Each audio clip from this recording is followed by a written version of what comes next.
Shot for goal. Shot for goal. Shot for goal. Shot for goal.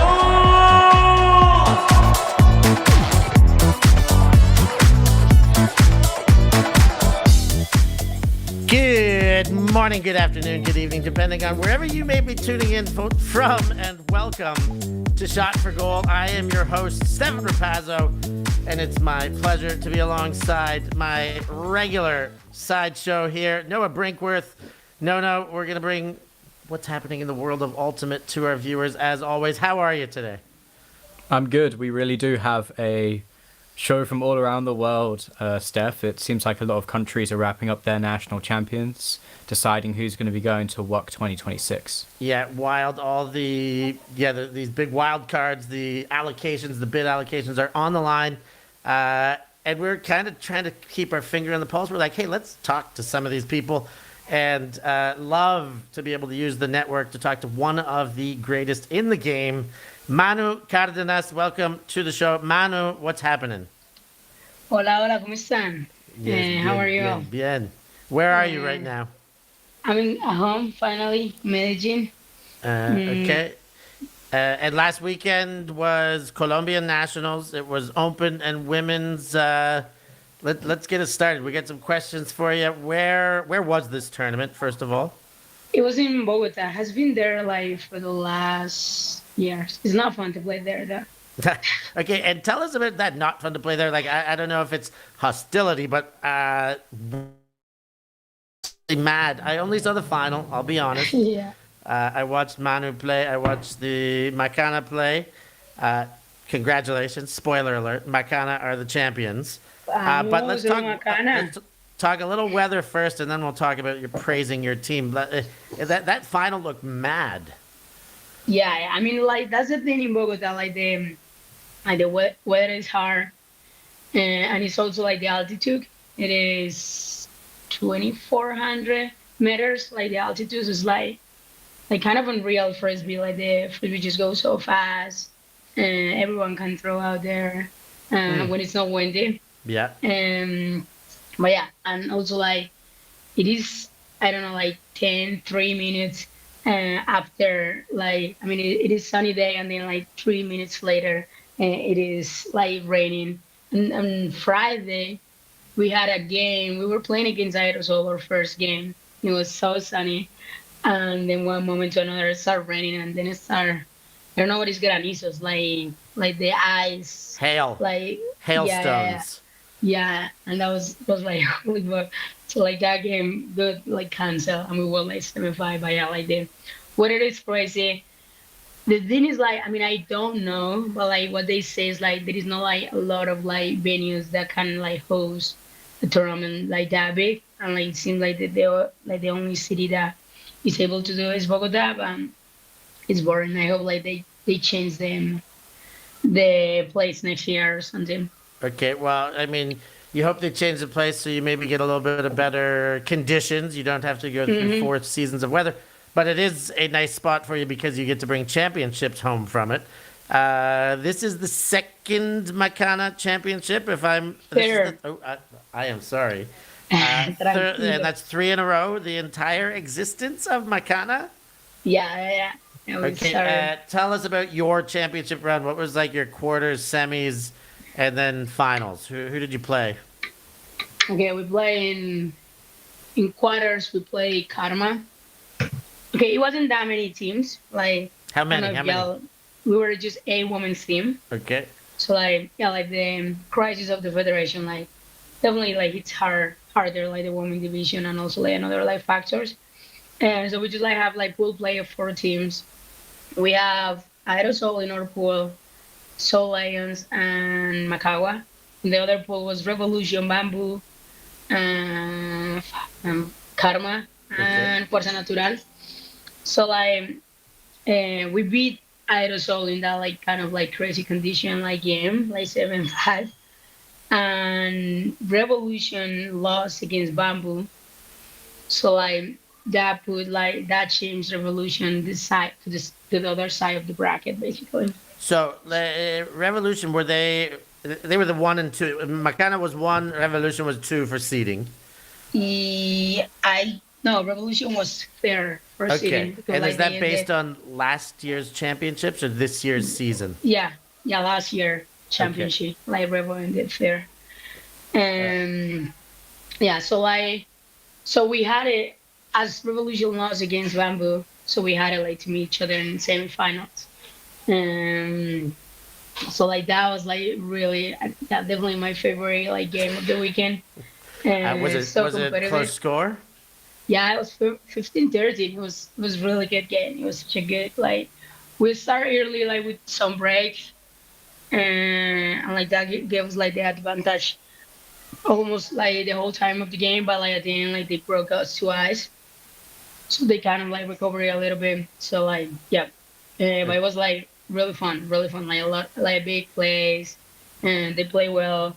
We played really well, and yeah, it So was really the fun to big play. battle of Medellin happens in the semifinals.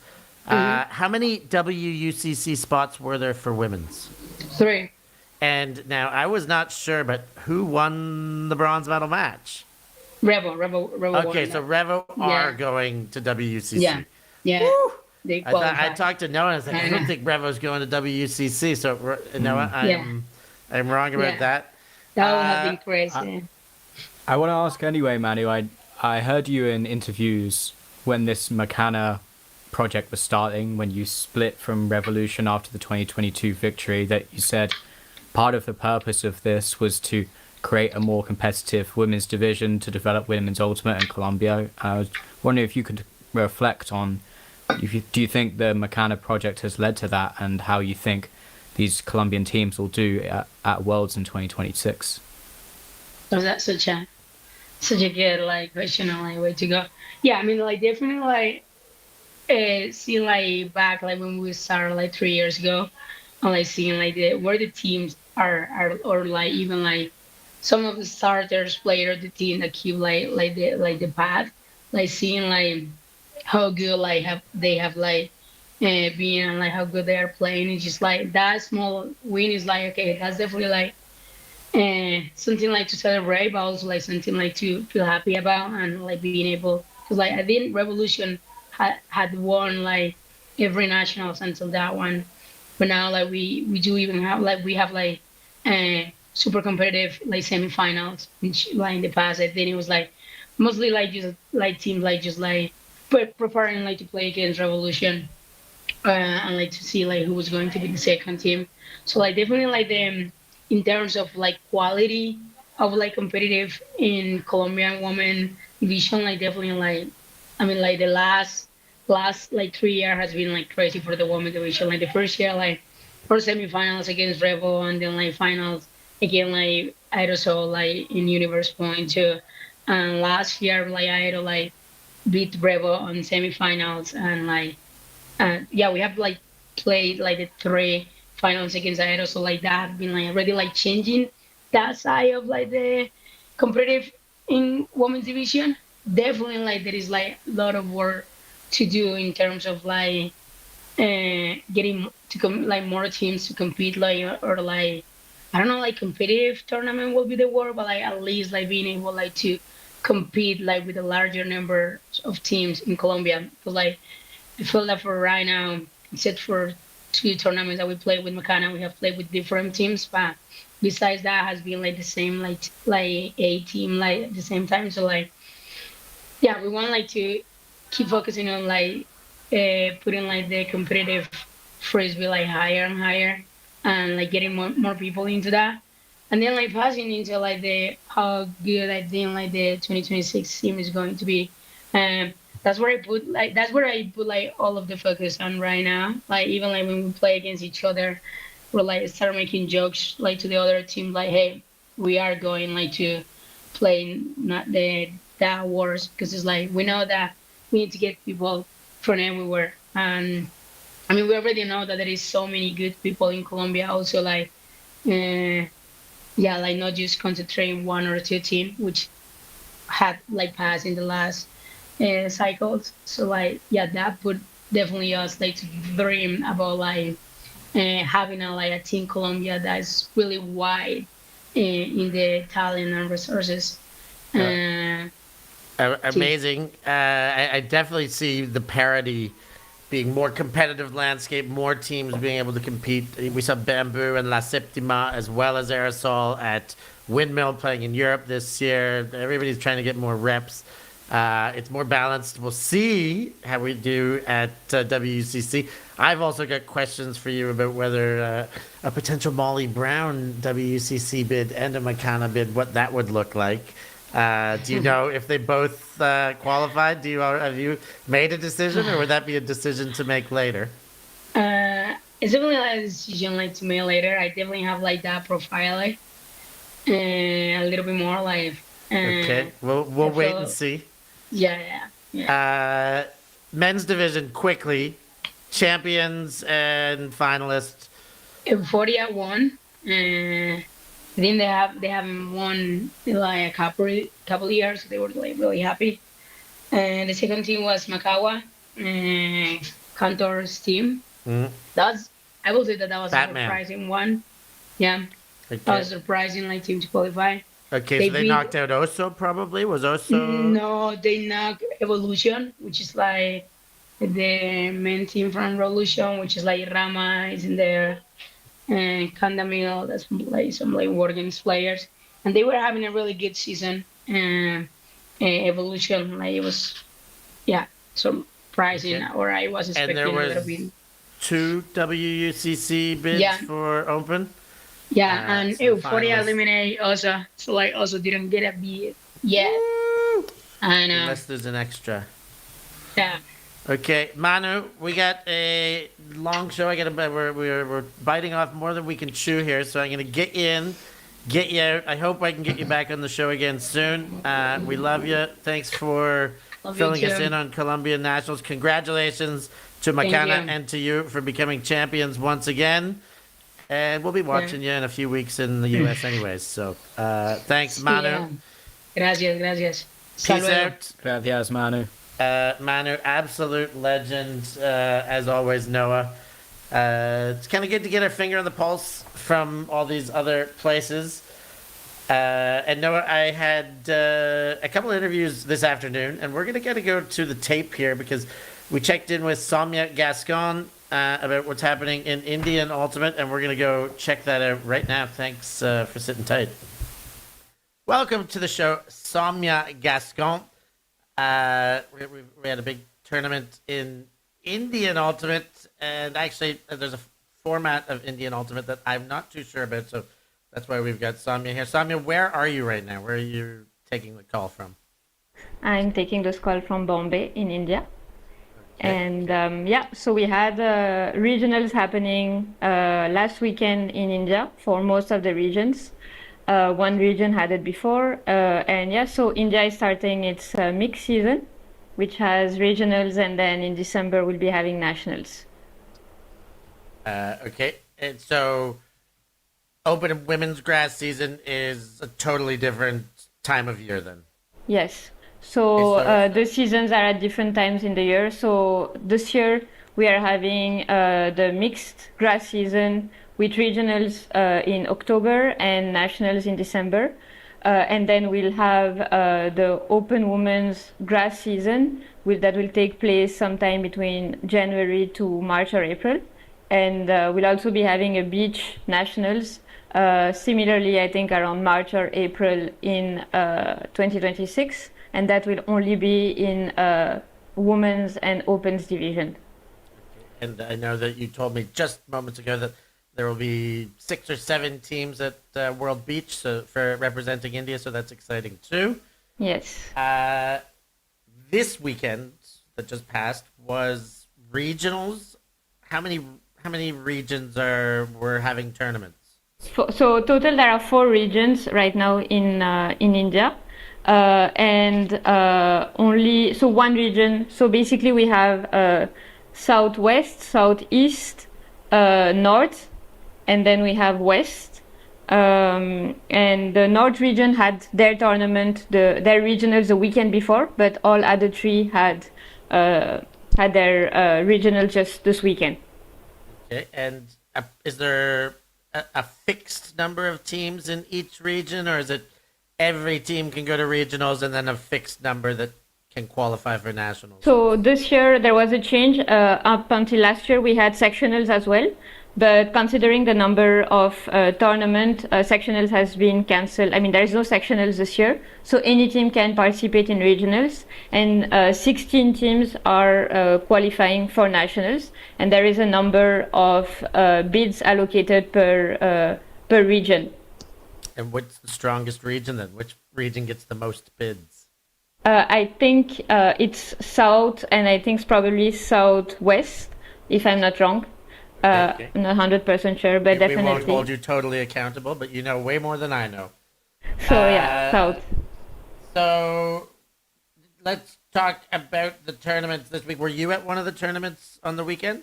Yes, I was playing in the west region. Okay, tell us a little bit about that. Who ended up winning the tournament? So a team called Surat Catchers won the tournament. A team that did not participate, I believe, last year. And so Surat is a city on one of the Indian coasts, and they came with two teams, so Surat Catchers and Game Changers. And Okay. so yeah, Surat Catchers won. I think during the final. I mean, like by 1 point in their final against Dispositive. And last year's winner, which was Flying Spirits, they finished third. So there are 3 spots for the West region for nationals. So yeah, it's going to be Surat Catchers, Flying Spirits. I mean, Dispositive and Flying Spirits. Okay, and Flying Spirit, last year's champs, qualifying in the 3rd place, so just got in. Correct. Yes, exactly. Perfect. Okay, and then you said it was the Southwest was the other region that had, or one of the other 2 regions. How did that one go? I mean, I think it was a clear win for Airbenders, the team that won 2 years ago nationals, mixed nationals, and last year they were in the finals and lost by 1 point. So that's a team that has a lot of young players and a lot of women players also, and also open players who were there in AOUC that happened in September in Japan. Nice. So they would you consider them one of the favorites, or is it yes, a clear favorite?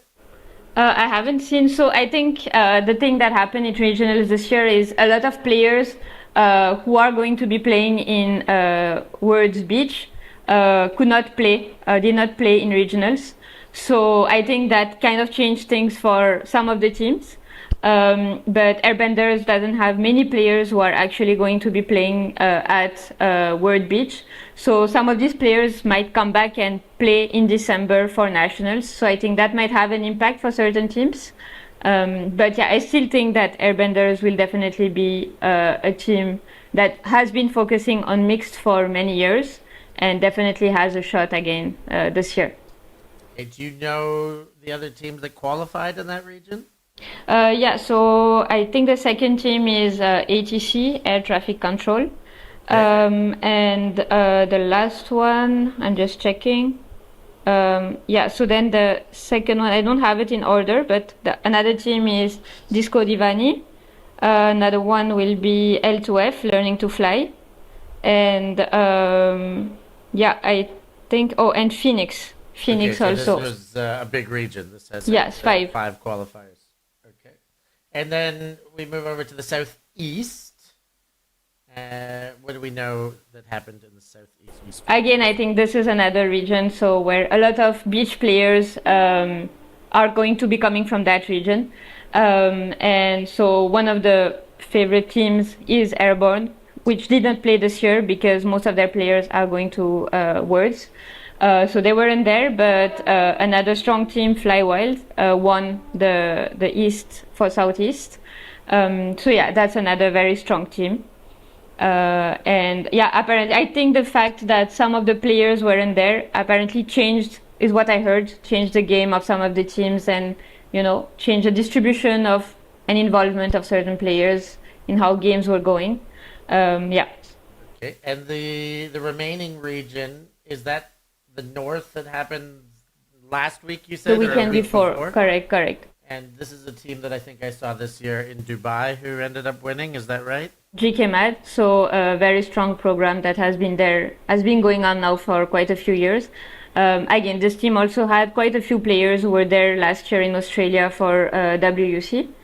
So yeah, it's again a team that's been practicing quite a lot. So they I believe easily won in that region. And I think there is a new team that made it from the north, which is called, I'm just checking for the name, No Stack Ultimate. So that's a new team that made it that qualified for nationals. Amazing. Samia, you've helped me out with so much. I've got some extra notes that I'm going to go over once we end this little clip here. But thank you so much, Aaron Varghese. Is that how I say his name properly? You Yes. said he helped you out collating some notes. So big shout out to Aaron as well. Thank you, Samia, for joining. Thank all of you in Indian Ultimate. We look forward to seeing you on the world stage. And if people want to watch regionals or Indian nationals, is there an easy way to do it? Is there a YouTube channel? How can they do that right now? They can just go on YouTube and go to type India Ultimate. India Ultimate has their own page, and some of the regions were broadcasting the games, and probably nationals might also be broadcasted. A lot of games can be found through India Ultimate's page. Awesome. Thank you once again, Samia Gascon. All the best. Thank you. See you soon. Great to have Samia there. Who was that guy with the hair down and no spectacles interviewing her? He was handsome, I'll tell you that. But Samia, legend, love to get the input. Noah, you got some of Aaron Varghese's notes. Any names that jumped off the page? He mentioned a few players that had good outings. Yeah, I think that a player I'm interested in looking into more was Christian Damour, who he noted in those notes. He said that Krishna Damour dislocated his shoulder at the World Championships 5 games into the tournament. He, in those 5 games, put up 35 stats. So, 21 stats in 5 games, right? Still, so yeah, with 35 to 21 is a difference, but still massive for... On track for like 4 or 5 stats a game. That is crazy. So he's a player who can make a massive impact at nationals. I noticed at the top of his list is the Varghese sisters who run the show for the Airbenders offense.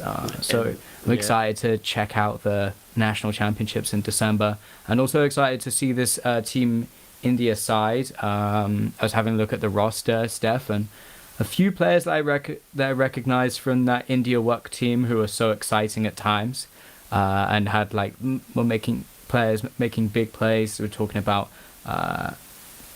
Ankit Lakra playing really well this weekend at regionals, and he was a big player there. On that team, on the mixed team, still under consideration according to their website, was Karan Sharma, top stat getter for the Indian national team. He was in the upper echelon of the whole tournament. I think he may have led the whole tournament. Yeah, he may well have, or in the top 2 or 3 for sure. So it was they've got some players that can make major 65 impact. stats. 65 in 10 games. I get that. So I would personally, if I was a coach and I was further considering him, I don't know how much consideration I'd need. Pretty quick bit of consideration. Yeah. Noah, we didn't get a on-the-ground correspondent for All Africas. We hope that we might for next week. We're here every week. But you do know who won that tournament. What was the final result at the All Africa Continental? In the final, it was Kaimosi Friends University versus Kakamega Wolves. And the Wolves won on Universe Point. That game went 10-9. And we have full stats from this game as well. And they've also elected MVPs, which I think should always happen on the little graphics of the Shout them end out. of tournaments. Shout out the MVPs. So on the Kakamega Wolves, the winning teams, it was Faina Adoyo and Evans Okech. What up? And I'll give shout outs to the losing team MVPs as well. Miriam Ikan on the female matching side, on the male matching side, Sami Kipsesi. Nice, love to see Super The level increasing all over the world. Love to see, these teams swinging for it and claiming and presenting continental champions in so many, new continents. The OFDF, an establishment this week as well. Lots happening in Frisbee news. The Oceanic Flying Disc Federation. What do you know about that, Noah? They're a flying disc federation. Yeah, in about the same with Oceania. me. And it's new. So we'll maybe have more info on that as we go. But we do have one more interview, Noah, and we are going to go. I just had one last thing on sorry to the cut you All off there. Africans. Yep. On the WIFTF's Instagram, you can see some nice visuals, some really great videography from that tournament. So if we want a taste of what All African looks like on the fields, you can go check out WIFTF's Instagram page and check out those videos. I thought they were really, really cool to see come out this week. Good on you. Great shout out. No. And with that, we will move. I had one more interview this morning. Then we're going to go talk about what was happening in Japan Open National Championships. Welcome to the show, Riley Wood, an Aussie player playing in Japan, and Japanese Nationals just took place last week. Riley, welcome to the show. How you doing? Good. Thank you for having me, Steph. An absolute pleasure. You're an Aussie player. Whereabouts you from in Australia? Yeah. So I play down for Chile in Melbourne.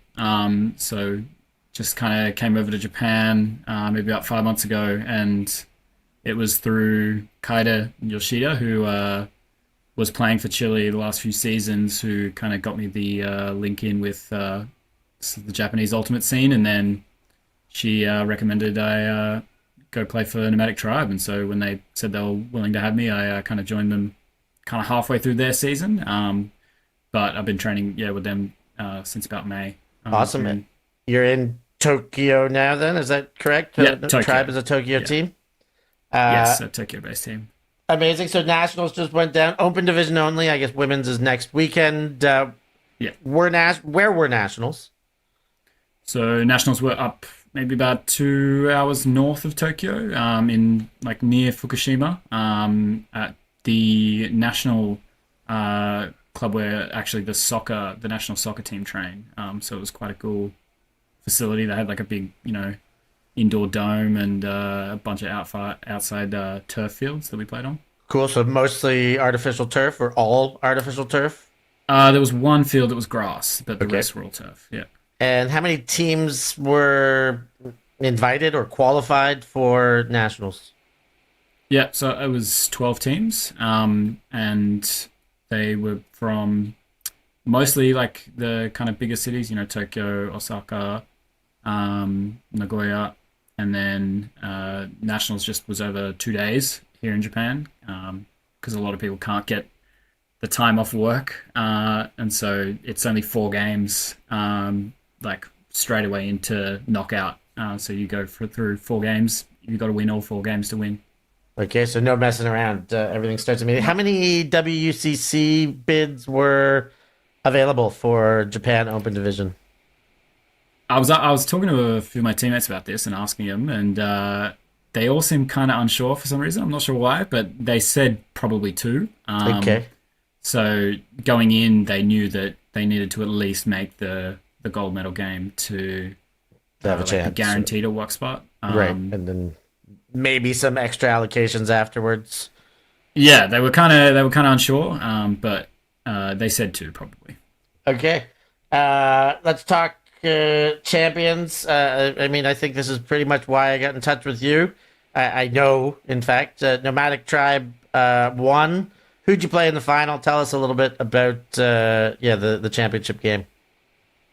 Yeah, so we got through and played Osaka Spirits in the final, which was as predicted by the guys on Nomadic Tribe. I think they did a lot of prep work, and they had a huge spreadsheet with all the teams they predicted they were going to play and the matchups and all of that stuff. And Osaka Spirits was the team that they always thought they were going to play in the final, because they were on the other side of the bracket, and they didn't have to run through any of the other kind of top teams.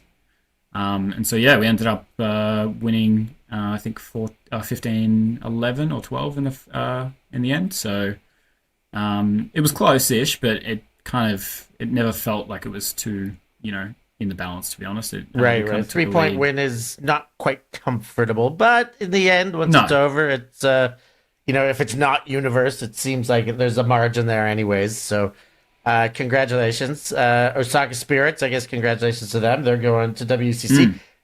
So what were the semis to get in, both for Spirits and for Nomadic Tribe? So we played Gona, which was a bit of a surprise. We weren't, according to the guys, I came in obviously not knowing many of the teams, but they were not expecting to play Gona. Gona were quite a young team. When we played them, I couldn't believe it. I was looking at some kids who looked like they were 13, 14 playing on this team. Wild. Maybe they're a bit older, but they looked quite young. Right. They did play quite a tight lines, so I think maybe only like 10 or so of them actually got onto the field, and they were typically more of the older ones, but apparently Gona had no one older than 24 on their team, or 25 if it could be around there. Wow. Youth movement. And it was very interesting to see. The way they played was very different to anything I'd experienced playing in Australia, or even watching US games and stuff like that. It was a whole new kind of style to me, the way Gona played. And to be honest, I think that game was maybe equally as hard or tough as the Spirits game in terms of similar scoreline and stuff. Okay, like that. similar scoreline. Yeah. Cool. And what about the other side of the bracket? Who did Spirits get through? Spirits had Technicolor, which was a Tokyo team. They were kind of more predicted to be up in that top 4 semi-final position. Not 100% sure on the scoreline, but I think Spirits. But I think where I'm going here is, I mean, biggest upsets. This one jumps off the page for me. I've been following Ultimates for a very long time, and have not seen a World Club Championships without the Buzz Bullets. But they were competing. Who knocked them out and when? Yeah, so Gona, the team I was talking about, the young, basically half high schoolers. We were on a break at the time, so we were watching the game, and it was just they kind of demolished them. If I'm honest, it wasn't even I think Buzz kind of clawed it back in the end. This was Buzz's second game, I believe. So still on day one. And yeah, Gona just kind of rolled them in the end. It was all the Nomadic Tribe guys thought it was pretty exciting, but it was very not expected because we had predicted to play Buzz in that semi-final. Wow. So yeah, they in the end, I think Buzz ended up coming 5th. So they beat Rascals in the end. But yeah, it was that's definitely not going to get them a WUCC spot. So that is definitely the biggest upset of the tournament, especially from a foreign perspective. Kind of getting that news, Goma knocks them out. You kind of maybe they did you a favor because of rivalry. Who knows? But maybe you still just got the better team and played Goma in semis. MVP there was an MVP of the final. Who did that go to? Yeah, so that went to a guy on Nomadic Tribe, Taku, who is, I think he's played World Games, not last one, but the one before that for Japan. So he's quite a known player, I think, in Japan, and he was, pretty crucial for the Nomadic Tribe, our own line. He was kind of our main, maybe primary cutter and then distributor, and he's pretty elite player, so it was not really a shock to anyone when he won it. Awesome. Well, I think we're going to have to leave it there. Thank you so much for your time. Anybody who does want to go watch Riley play with Nomadic Tribe and all the other games from Japanese Open Nationals, get onto the JAFTA page, JFDA YouTube. They got their own page. You can watch the finals all the way through, Japanese commentating, so it will help you snuff up your bilinguality. and maybe a foot in the door for Japanese. But thank you very much for joining us, Riley. And thanks for your awesome insights from Japan. No, thanks for having me. All around the world, I can't find my bit. So we're moving around the world today, Noah. Love to get that. I was wrong. Can you believe it? What was I wrong about? Noah, you pointed it out, and I was like, how did I not know that? But there was another time Buzz didn't go to WCC. In 2018, they had the whole ban situation from the national governing body, and couldn't play 2017 nationals, and therefore missed out for 2018. And so they'll be missing out again, Steph, because of this Gona team with the super young team. I got some information about the ages of their players. They had 3 13-year-olds, 4 15-year-olds, 2 16-year-olds, and a 17-year-old. And how many chaperones? There were 7 players over the age of 18. So we qualify them as the chaperones. No, you don't know anything else about their style of play, do you? Nothing that you could say on this show? I think that you could find some clips on Hive Ultimate which have been put together to show a bit of their fast-moving style of play. Hex. I say they play fast. I think they're beyond Hex. I think they're next level. They're into the pentagram ultimate. I said gram, not gone. Awesome. Okay, we're going to take a short break here. We'll be back with some recap of what happened at XQB. Make sure you stay with us. Always on the move? You can keep up to date with ULTI.TV on all of our social media channels. Like, follow, subscribe, share us with a friend, or send us a message just to say hey. Thank you for supporting us in our mission to grow Ultimate everywhere.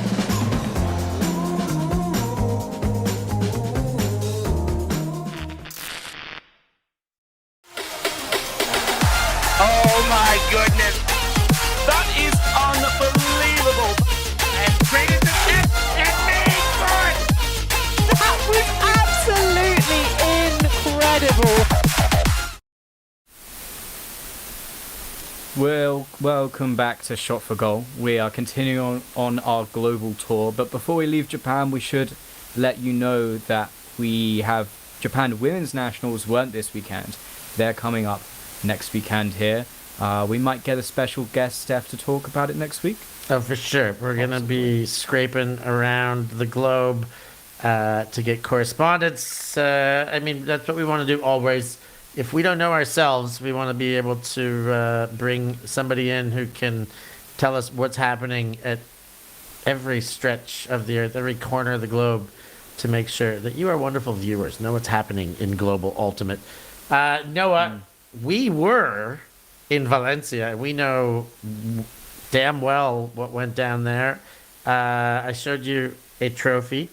It is a Sub-Campeones Open, a second place trophy. Set the stage, Noah. How was XQB? First time for ULTI.TV as a broadcaster there.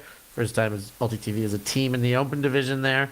You and I were there. What were vibes like? How'd you enjoy your XQB? Let the viewers know what was happening in Valencia. I think I could start off saying that Valencia is an absolutely lovely city to go and visit and explore. One of my favorite places I've been this year. Like, the city has absolutely everything. Beautiful, pedestrianized old town center, great architecture, and then you're right close to the beach as well. You kind of have like the right level of busyness for an exciting big city without the crazy touristy crowds. So yeah, like, I would get yourselves down to Valencia, and if you can do it going to XQB, you might have a bit more of a chance next year, because this year, Steph, it was absolutely packed full of national teams preparing for the World Beach Ultimate Championship. And Steph, the level of play was high here. ULTI.TV did well to become the Sub-Campeones, because there were some great teams in both Open and Women's. Yeah, it was stacked, and I guess it's not a big surprise with WBUC coming up in Portugal. All of, a lot of the European, when I say regional talent, European talent was there. Yeah, there's a few teams. There's a few that we'll be keeping our eye on that weren't. But a lot of the big hitters were there. You know, like we put a stack team together, an international superstar team in the open division, 16 teams in the open division. But you look around these rosters and going into it, it's like, man, we're gonna have our hands full. Like Spain Open, silver medalist right at the gate. GB Open on paper looked intimidating as can be, as good of a GB beach team as you could possibly imagine on paper. The Italians were tooth and nail, maybe underestimated, but after they knocked off GB, everybody was talking about them. The Danes, the Germans, the Masters teams in Spain. There's so much depth. And then you go over to the other side, women's team, French national team, GB national team, Spanish national team in the women's division, in the Masters division. And in both divisions, there was a mixed half of a team. So half mixed playing FMPs, playing in the women's division, half mixed playing MMPs in the open division. Let's start there. Because in the women's division, Noah, Moras Cabronas were lights out. They had super deep roster, right? Yeah, they had depth all around, Steph. They had their big choice of 7 players to put on the field. Wow. I don't know if we can spoil our Elite 7 from this tournament, but We're not spoiling it. Well, this is the special exception. Noah and I were talking. We've been picking our Elite 7. Do we need to look any further, Noah? Was what the question was, and what was the answer? Well, I don't think we are looking any furher. Yeah, let's get those Grabco, names up, Grabco. Let's have a look at these names and honor. Yeah, the women's division, the Elite 7. I'll read these names down. Noah, you can talk about it. Patricia Gonzalez Navasa, Andrea Carretero, Aina Perez, Irena Jocolea, Julia Mas, Yaiza Ramos Diaz was awesome, and Marta Ortiz. This group of 7 were lights out. Noah, who stood out the most, maybe? Like, they really didn't put a foot wrong between 7 of them. Yeah, it was different players at different times. I thought that Jocolea is a player who maybe I didn't know as well as I knew Marta Ortiz and Aina Perez going in. But it's like she was cloned across the field, Steph. I'd see her catching the underspace and then would suddenly score 10 seconds later, and it just didn't make any sense how she got down there for the goal. She was a brilliant goal scorer for that team. Julia Mas was probably the best defender I saw on this team. She had made really aggressive defensive plays, getting a few layout Ds in the final. I think maybe the best player in the final was Ramos Diaz. As a thrower, she stepped up massively in that final, put out some wonderful hucks, and I think if I was to pick one player, Steph, who I would take on some kind of beach super team, I think I would take Aina Perez. So solid everywhere on the throwing side, cutting side, defense side. We knew this team was good. Steph, it makes me think differently about this Spain mixed team. I think they're a very similar unit that we saw play 2 years ago and get to the final. And I watched back that final recently, Steph, and do you remember that this Spain mixed team actually went ahead in the game? It was 3-0, 3-1, 4-1. Everybody remembers France's semifinal win against the U.S. as that was the victory. But in the final, Spain put it up out the gates, and France had to claw back. All credit to France from last Worlds. They really won 2 massive games. Carretero was a player that I knew a little bit less of, but an absolute weapon of an athlete. Shut down defense, a big engine in the middle of the field. And Patricia Navasa, shout out for her as well, because she's got the combo, a little bit of a Christina Tlusta-like catch and release kind of speed in and out of the hands, and an incredibly lightning-like first step. They were awesome. You're right. I'm excited to see them because their open side, we'll talk about them in a second, did pretty well too. The rest of the women's division, hey, big ups to Spain. They took the podium. The Spain women's masters made it to the final and fought against this team and lost. And in the bronze medal game, it was Spain women, open age, senior age, that knocked off. That was GB women, who played well and won a tough game, a tough quarter. Was that quarter against France? No, it was the France-Spain quarter. Right. Is what we had on France-Spain quarter was a tough loss for the French. I think they really felt that one. But, yeah, great showing in Jekebo in the women's division. Let's jump over. Great for Spain. Spain 1-2-3. Yeah, that's the story. Dominate the podium and looking good going over to Portugal. Let's talk about the open division, Noah. I think before we even get, Steph, to like semi-finalists, this tournament's so deep that, you know, the Danes, Solaris, defending European champion from this year. I didn't say Solaris off the top. Jesus. And then the fifth place team, shockingly, GB Open, who made the semi-finals at World Beach. The quality of this tournament was so high that, you know, they couldn't even make the semi-finals here. And that was the big story, really, at the end of day one. Din don. Din don. Din don. A wake-up call for GB Open, perhaps. Tough quarter-final, like... I don't think it was even quite universe there, Steph. I think they won by they got it by 2 or 3. But the Italians. We had them on stream a couple times in the final and the bronze medal game, Steph. They're good. I thought, yeah, they were real good. You look at the roster and you don't see quite so many players that you might expect off the top Italian sides. More of the kind of soldiers of Rimini and of Imola and looking deeper away from La Fota. But we saw good things out of Rocco Sorgente at Bala. And then I think the pick from that Italian team who was causing GB so many problems and causing ULTI.TV and others many problems was Lorenzo Pavan. Yeah. He had an excellent tournament. Yeah, Pavo is awesome. I actually asked him to be part of the ULTI.TV team, and he's like, I'll be playing for Italia. We'll see you there. And we sure did. That one went down to the wire, the game of the semifinal. Tight call. A Barzazzi versus Palmieri layout that got called a foul, stayed with ULTI.TV, was the difference on Universe Point.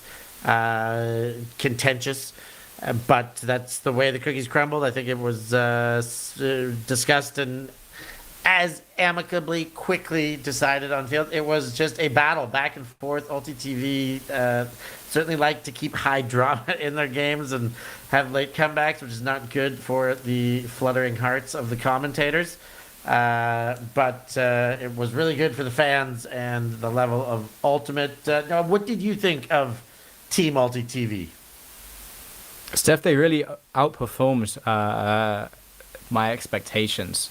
I also thought you constructed a great team with the triple Bs. I think we saw great Killer performances Bs. out of Killer Bs. Sorry, from Bonnet, Buja, and Barzazzi.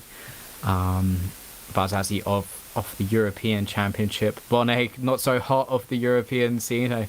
If you want to hear more about EUCF, you can go and check out last week or 2 weeks back when you were talking to Benji about how UCF played out. But yeah, I think that they were all mighty impressive. We had our vets, Vardagas and Naz, and they were distributing well. We saw kind of some of those big flick hucks we saw in that France takedown of the US back in mixed.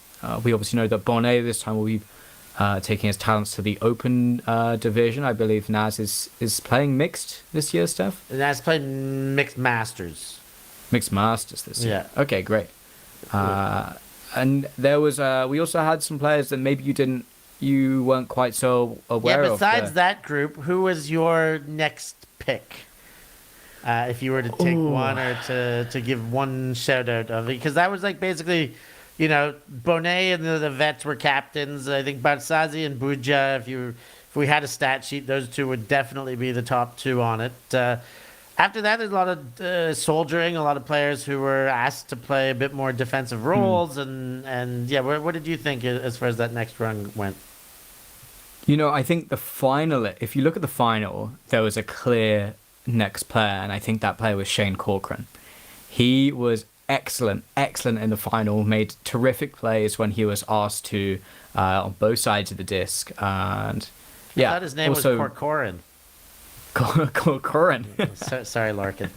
But yeah, Corcoran was awesome. That the layout on the overthrow towards our own end zone line to keep it alive was awesome. But he had a couple of running guns in, a couple of chisel goals. You're right. I like that call. He saved his best for last, I would say. I would say tournament wide, my pick, if you're interested, I'll tell you anyways, was probably I'm a little Martin interested. Giuliani. I thought that Giuliani was our best shutdown defender all weekend long.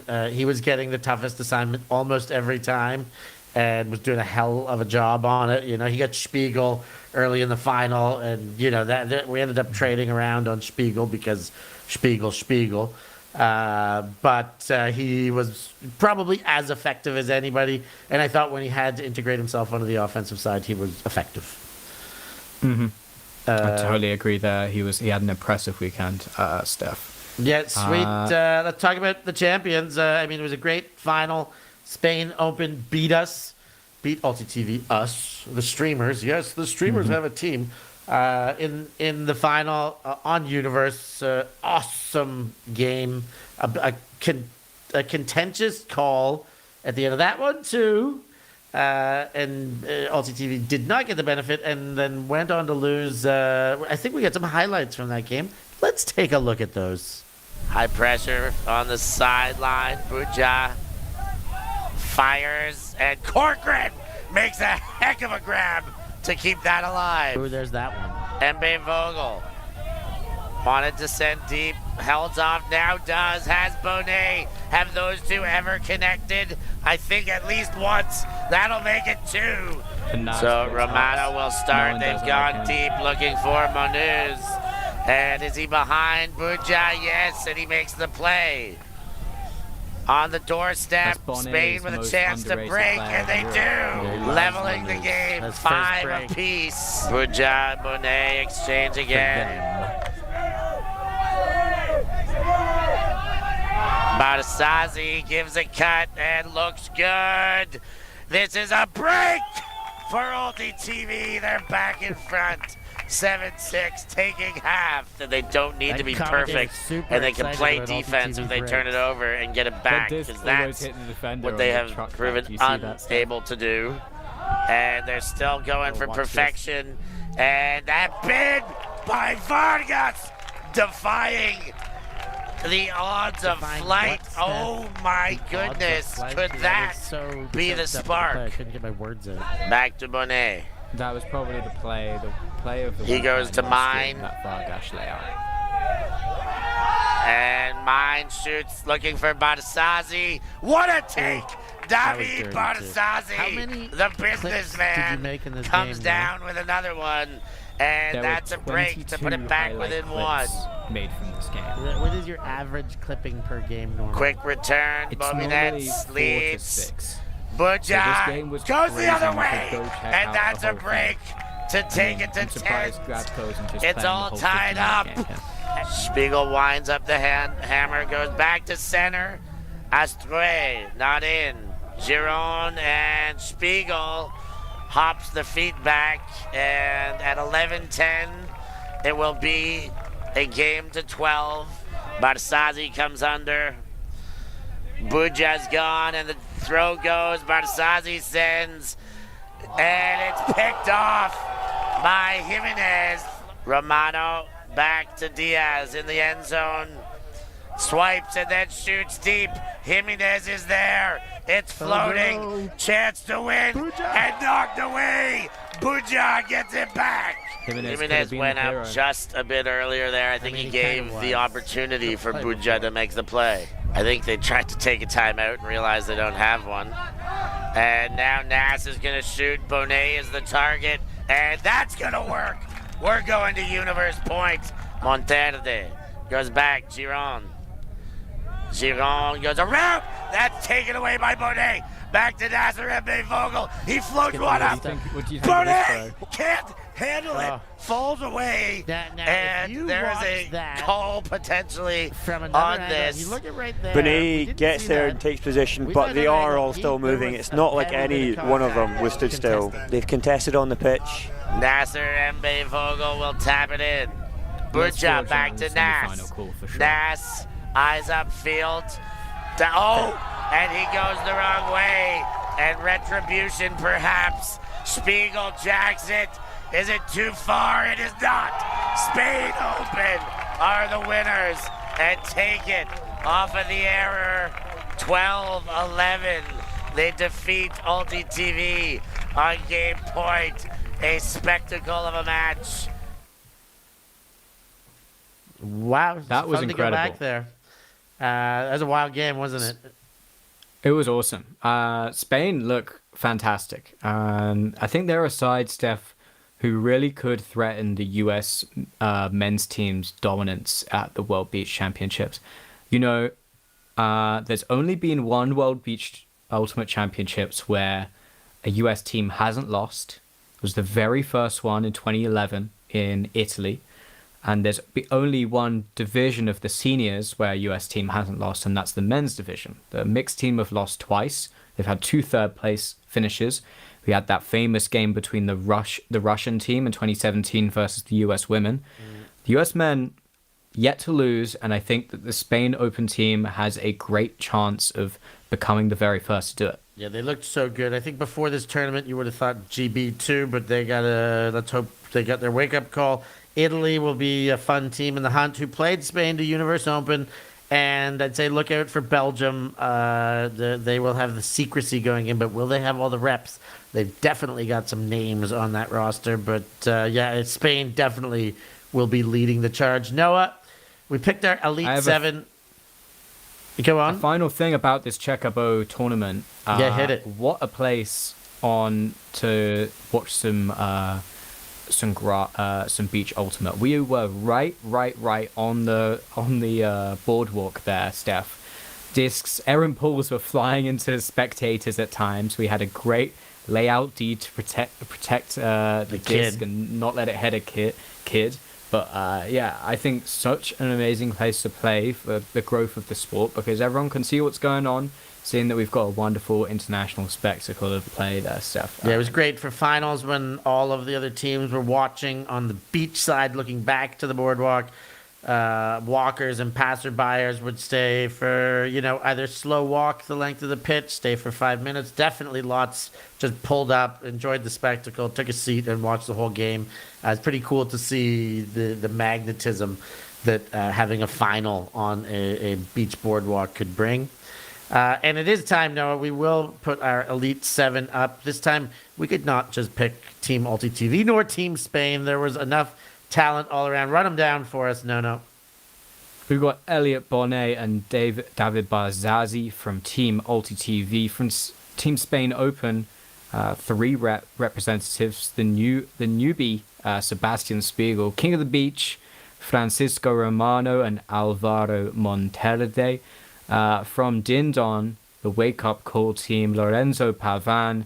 And the team we didn't talk about enough maybe in the open division, this La Mixta side, the mixed side of the Spanish Open, the men from the Spanish mixed team, Oscar Gonzalez Betancourt. He had a great Worlds 2 years ago, Steph, in Huntington Beach. I'm sure he's going to have another great Worlds in Portimao. Awesome rundown, Noah. Who do you take first player, first pick, Bonnet or Spiegel on the beach? I think I have to take Bonnet because, I think with Spiegel, you can kind of try and mark him, right?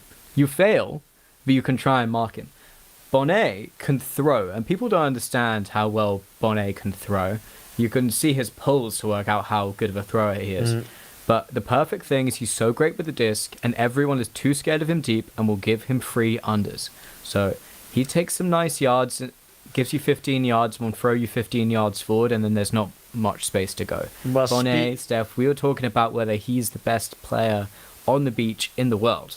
Yeah, you know that I back him, and Spiegel's right there on the list, and Spiegel just happens to be the kryptonite in these club tournaments right now. He gets Bonnet, he owns ULTI.TV right now on the beach. He got us at CFC, he got us at Jekebo, and we've already been having a little banter in the backroom chats about what's happening this year at CFC. But what I would also love is to honor Spiegel with an opportunity to play with Bonnet one day and get those two guys on a team together. But we still got to beat him first before I can invite him on the team. We can't just like say, hey, you're the guy that beat us, and we're just going to disassemble your team as the only way to beating you. So hopefully we get him in CFC, and then we can recruit him thereafter.